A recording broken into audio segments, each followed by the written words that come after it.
know that Asians have big dicks too, okay? Don't worry. Don't worry, we support that. Alright, cool guys. I'm going to bring up your next act, because he's really funny and clever and British. What? 3 of you guys' favorite things. Give it up for Peter Smith, you guys.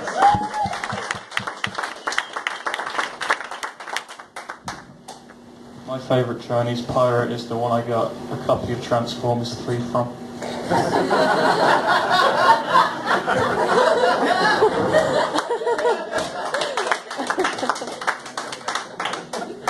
Let's give a big round of applause to Derek in his all black.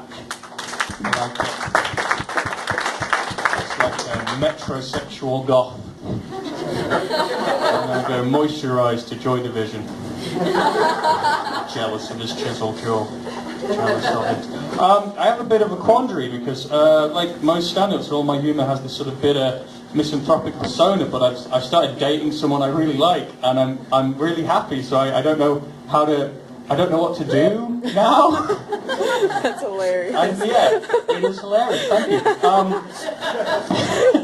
It's sort of like, my stuff's like, God, life is really shit. But it's like, oh man, don't you hate how yesterday I had a wonderful time at the zoo? Oh, I was looking at it and I thought to myself like halfway through the day, I was like, yeah, I would help this girl bury a body. Yeah, I'd definitely do that. So how did you two meet? Well, we gave a jogger a peasant's grave, and then we mixed our DVD collection. We both had Amadeus. What's going on? Yeah, so I'm English, and to stay here, to get a visa to stay here, I had to pay $300 to do an English speaking exam. Like a millionaire with a poor idea of fun. And so yeah, I had to do an English speaking exam, an official government one. So to prepare for that, I watched some interviews with Ozzy Osbourne without any subtitles. Got it all correctly. I watched an episode of CSI, because there's always a bit in CSI when one of the science nerds says something and the cops don't understand, so they say, give it to me in English, damn it! And I went, this bit here will be in English. This bit here.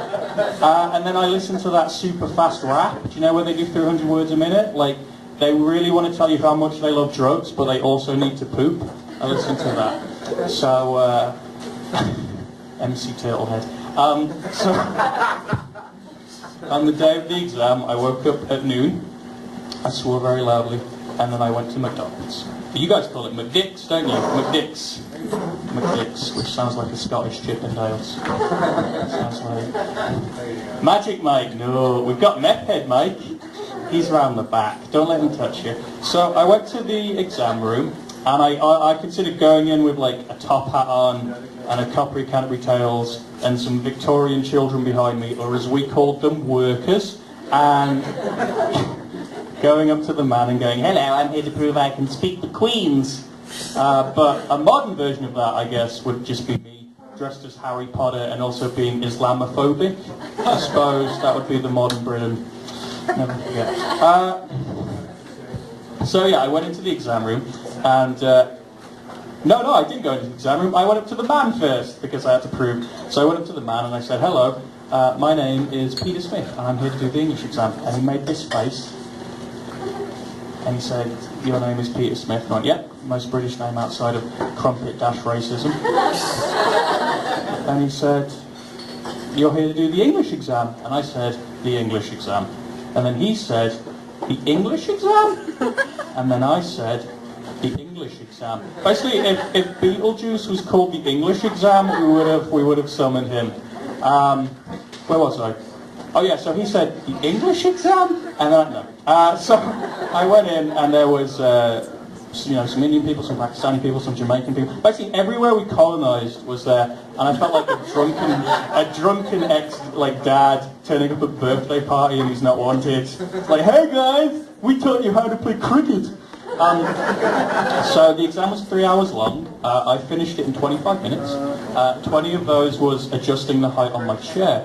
And there was a speaking portion where you have to speak about your best friend. And the girl next to me, I heard her doing it, and she was going, my friend Tina has brown hair. My friend Tina likes to play football. My friend Tina's... I've never spoken like that because I'm not a dying computer. So what is love?